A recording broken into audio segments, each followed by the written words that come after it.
5째 날입니다. 샘 이야기. 기도로 시작하기. 주를 향하여 손을 펴고 내 영혼이 마른 땅같이 주를 사모하나이다.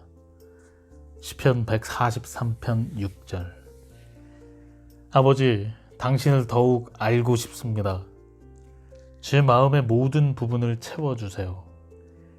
당신의 진리와 반대되는 모든 잘못된 생각과 태도를 깨끗이 비워주세요.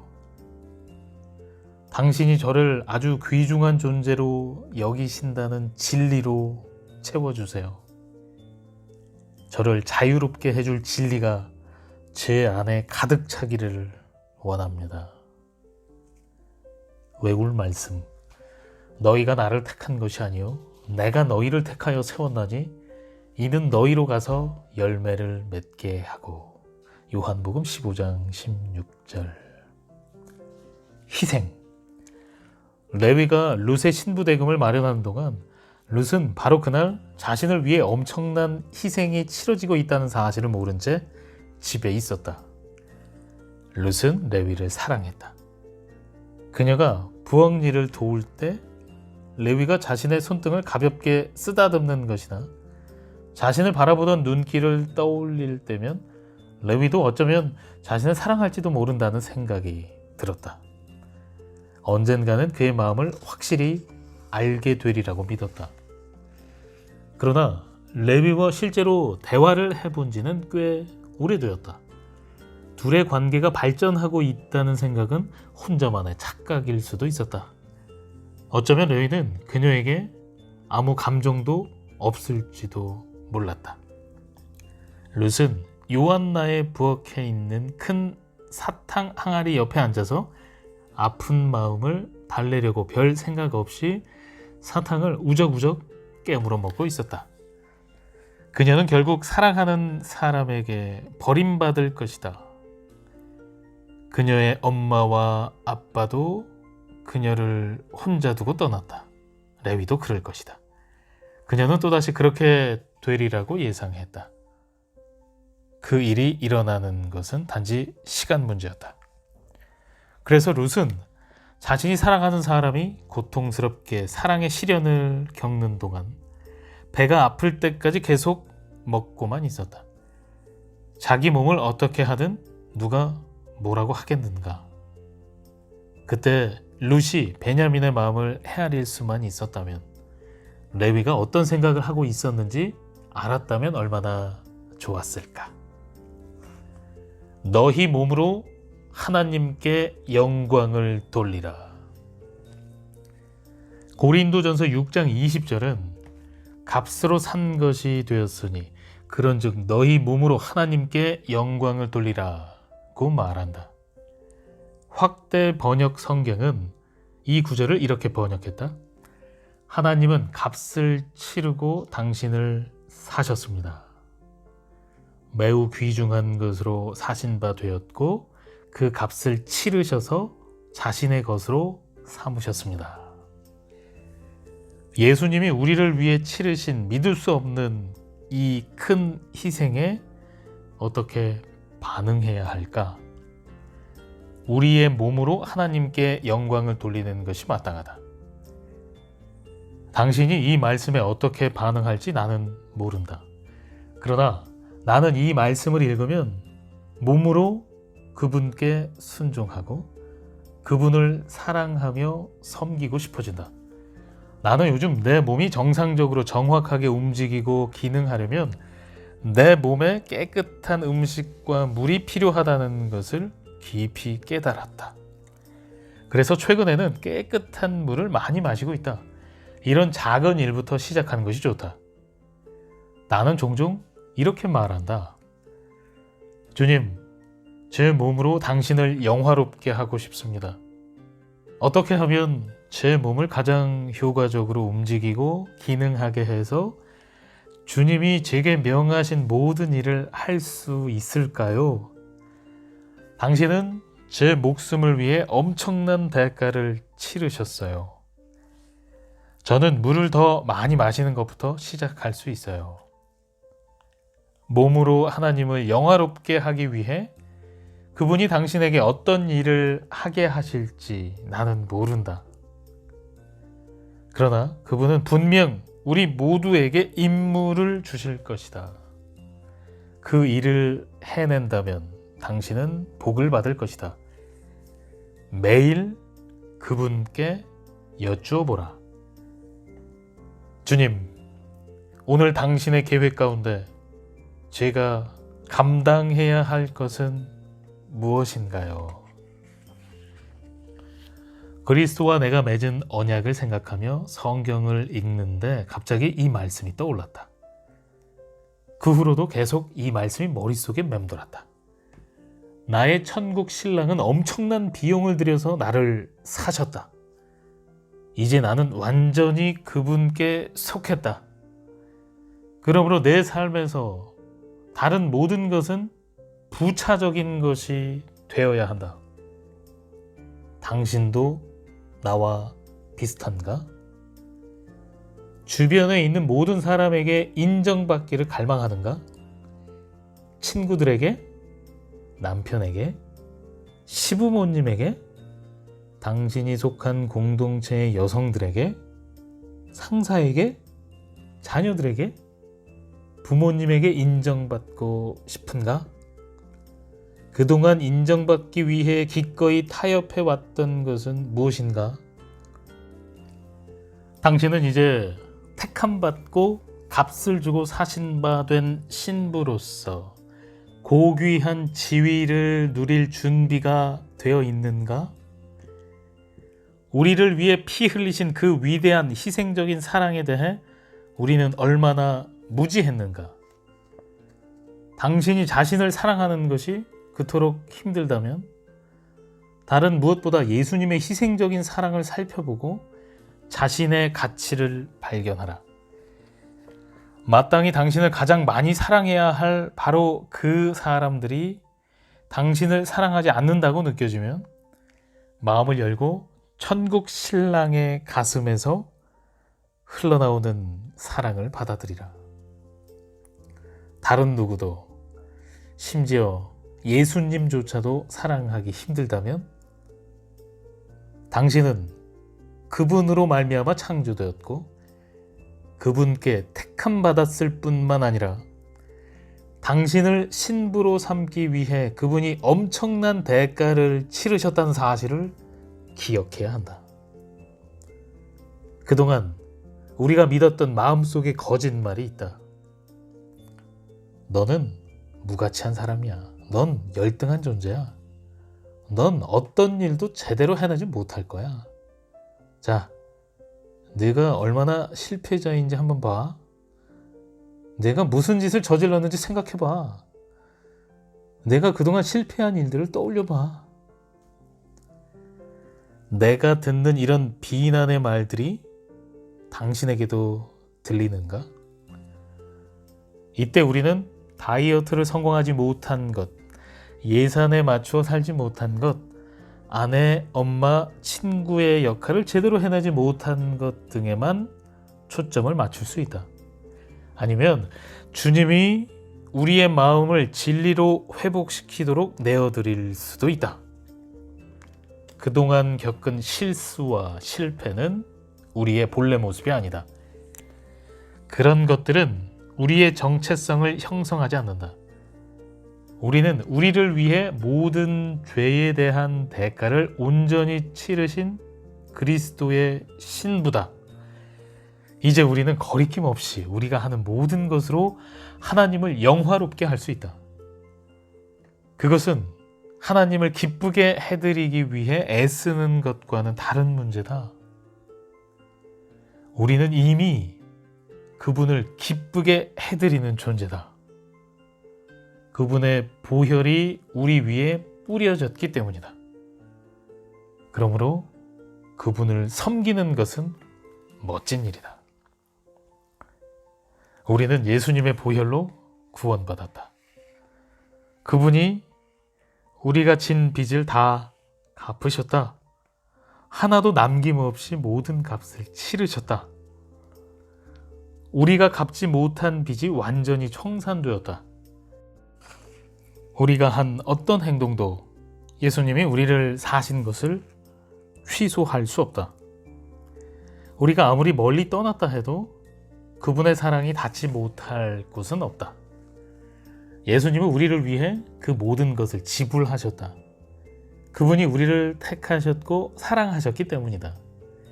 이제 우리가 생각을 전환해야 할 때다. 당신은 사랑받고 있다. 그것이 느껴지지 않거나 이해되지 않는다 해도, 사랑받을 자격이 없다 해도 문제가 되지 않는다. 당신은 기적같이 철저하게 무모할 정도로 전무후무한 최고의 연인에게 사랑받고 있다. 그분은 모든 것을 희생하셨다. 그것은 오직 당신을 위해서였다.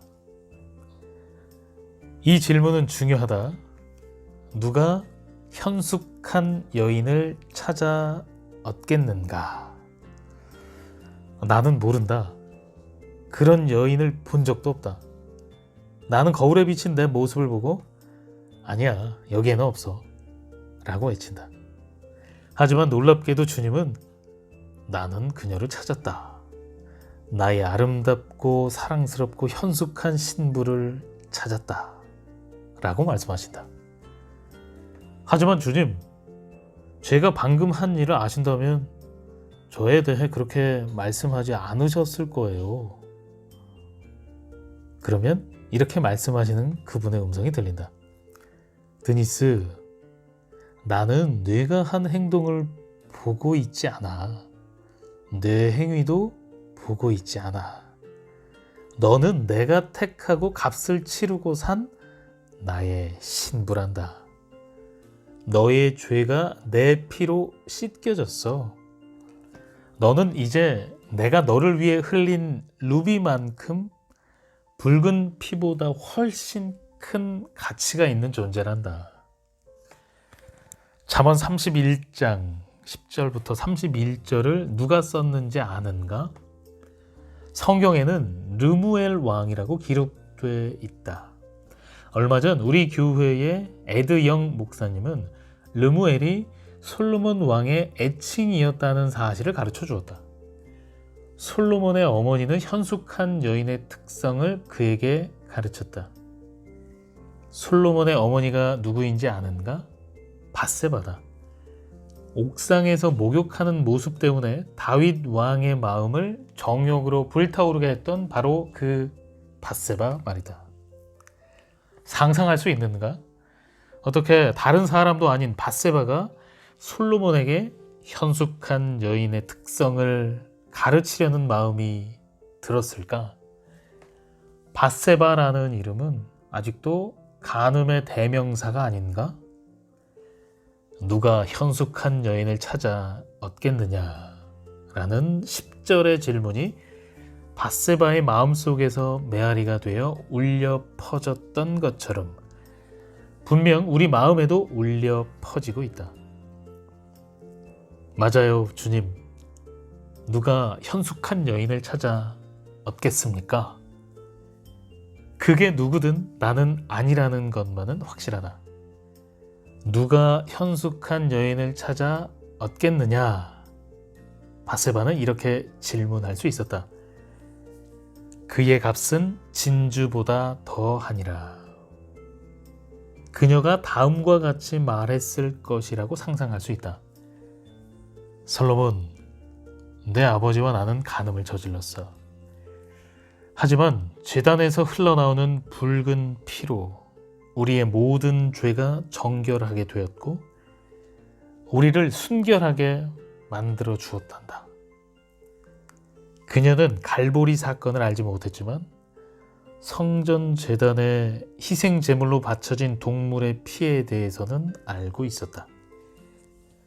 하나님은 당신의 행동을 근거로 신부 대금을 정하지 않으셨다. 당신의 공적을 근거로 금액을 정하신 것도 아니다. 그분은 천국의 신랑이 지불할 금액을 당신의 이력서나 일대기나 성적을 보고 결정하지 않으셨다. 하나님이 정하신 금액은 너무 커서 일반 사람이 스스로 번 것으로는 결코 지불할 수 없었다. 그 금액은 오직 한 가지 방법 외에는 도저히 갚을 길이 없을 만큼 컸다. 하나님이 당신에 대해 정하신 금액은 붉은 루비의 가격보다 훨씬 비쌌다. 당신에 대해 정하신 금액은 바로 그리스도의 붉은 피였다. 하나님은 당신의 능력이나 업적이 아니라 당신 자체를 소중하게 여기셨다. 그래서 그리스도가 당신을 신부로 맞이하시기 위해 갚으셔야 하는 금액은 세상 어떤 것보다 가장 높을 수밖에 없었다. 사랑의 대가. 샘은 훌륭한 남자였고 매우 노련한 석유업자였다. 어느 토요일 날 샘은 집에 페인트 칠을 하다가 4.5m 높이의 사다리에서 떨어지는 사고로 당했다. 그는 뒤통수를 콘크리트 바닥에 세게 부딪혔다. 놀랍게도 그는 의식을 잃지 않았고 바닥에서 일어났다. 그의 아내 낸시는 그를 차에 태우고 병원으로 데려갔다. 샘은 병원 직원에게 머리로 다친 일을 농담처럼 말하기도 했다. 그러나 병원에 있는 동안 샘의 두 눈이 부어오르기 시작했고 병원 측에서는 응급 구조용 헬기를 호출해서 이 부부를 유명한 휴스턴 종합병원으로 수송했다. 수술은 성공적으로 끝났지만 그의 상태는 악화되기 시작했다. 월요일 아침까지도 위중한 상태였다. 샘의 절친한 친구인 빌은 그를 위해 기도해주고 그의 임종까지 지켜봐 주어야겠다고 생각하며 병원으로 향했다. 샘이 하나님을 믿는지 믿지 않는지에 대해서는 아무도 알지 못했다. 빌이 도착했을 때 그는 이미 의식이 없는 상태였고 상황은 아주 안 좋아 보였다. 빌은 샘의 생명이 꺼져가는 마지막 3시간 동안 그와 함께 있었지만 샘에게 말을 건넬 기회는 전혀 없었다. 이웃 주민들이 낸시를 집으로 태워다 주겠다고 했지만 그들은 병원에 오지 않았다. 그래서 빌이 그녀를 집에 데려다 주겠다고 제안했다. 차를 타고 돌아오는 길에 빌은 그녀에게 장례 준비에 관한 것과 그 부부가 교회에 다녔는지 물어보았다. 낸시는 때때로 샘이 이 교회 저 교회로 자신을 데려가곤 했다고 말했다. 그녀의 말을 듣고 빌이 물었다. 지금은 샘이 어디에 있을 것 같아요? 그녀가 대답했다. 천국에 있을 것 같아요. 그녀는 샘이 성경을 읽고 기도하며 교회 가는 것을 좋아했음을 알고 있었다. 그러자 빌이 물었다. 오늘 당신이 죽는다면 당신은 어디에 있을까요? 낸시는 뭐라고 대답해야 할지 알 수 없었다. 집에 도착하자 낸시는 끔찍한 사고가 일어났던 곳을 빌에게 보여주었다. 그들이 대화를 나누기 시작했을 때 빌은 그녀를 향한 하나님의 사랑과 그녀가 천국에 갈 수 있도록 그분이 치르신 희생에 대해 이야기해 주었다. 낸시의 마음이 준비되어 있었기 때문일까? 그녀는 복음을 쉽게 받아들였다. 빌은 그녀가 샘을 다시 만날 것이라고 말해 주었다. 그러나 마음속으로는 과연 정말로 그럴 수 있을까? 의문을 품었다. 샘은 정말 거듭난 신자였을까? 그가 정말로 지금 천국에 있을까? 복음을 믿은 지도 남편을 잃은 지도 얼마 안 된 낸시는 그 어느 때보다 영적으로 감정적으로 기댈 수 있는 버팀목이 필요했다. 그래서 빌은 그녀에게 출석할 교회를 정하는 것이 좋겠다고 제안하면서 집에 성경이 있는지 물어보았다. 먼저 낸시는 커다란 가정용 성경을 꺼냈다. 빌은 그것도 괜찮지만 읽기에 불편할 것이라고 말했다. 더 작은 것은 없을까? 그들은 한동안 집 구석구석을 뒤지며 성경을 찾아 헤맸다. 그들이 거의 포기했을 때쯤 낸시는 샘의 서재에 성경이 있다는 사실을 기억해냈다. 빌은 샘의 성경을 손에 들고 속지를 펼쳤다. 안쪽에 샘이 써놓은 듯한 GRACE라는 머리 글자가 보였는데 각 알파벳에는 설명이 덧붙여져 있었다. 그리스도의 희생으로 얻은 하나님의 부요함. 가슴이 벅차오른 빌은 샘이 써놓은 글을 계속 읽어나갔다. 단어 하나하나가 생생하게 살아 움직이는 것 같았다. 샘의 첫 번째 기도 제목은 아내가 구원받는 것이었다. 빌은 눈물을 흘리며 낸시에게 말했다. 낸시, 다 이해할 수는 없지만 이 글에 무엇이 담겨 있는지 알 것 같아요. 거기에는 남편의 사랑과 애끓는 기도가 담겨 있었다. 그는 자신의 목숨을 내놓았다. 그리고 그의 아내는 새로운 삶을 얻었다. 나는 샘이 하나님께 이렇게 말하지 않았을까 떠올리곤 했다. 주님, 낸시가 당신을 알 수만 있다면 뭐든지 하겠어요. 뭐든지요. 예수님의 소중한 신부. 이 말이 바로 예수님이 하나님께 드린 기도였다는 것을 아는가? 주님, 나의 소중한 이 사랑스러운 신부가 당신을 알 수만 있다면 무엇이든 다 하겠습니다. 천국에 계시는 아버지는 예비 신랑과 신부 대금을 협상하셨다. 당신과 예수님의 관계가 시작되기도 전에 당신이 진 모든 빚을 예수님은 기꺼이 떠맡고 갚으셔야 했다. 당신이 이제까지 한 모든 거짓말에 대한 값을 치르셔야 했다. 당신이 화가 나서 낭비한 모든 시간에 대해서도 지불하셔야 했다.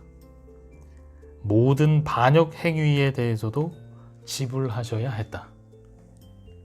당신의 예비 신랑은 그 모든 것을 기꺼이 치르셔야 했고 그럴 능력이 있는 분이었다. 그리고 그분은 실제로 그것을 행하셨다. 당신에게 매겨진 가치는 그 어떤 보석보다도 더 값어치가 있다. 호프 다이아몬드의 가치는 얼마나 될까? 당신은 그 다이아몬드보다 훨씬 값지다. 당신이 한 행동은 당신의 값을 매기는 근거가 되지 않는다. 성과 역시 그 근거가 되지 못한다. 당신의 가치는 그리스도의 신부로 택함받고 구원받았으며 피로 사신 바 되고 그분께 큰 사랑을 받고 있으며 그분의 소유가 되었다는 사실에 근거한다. 당신이 거듭났다면 그것이 바로 당신의 참 모습이다.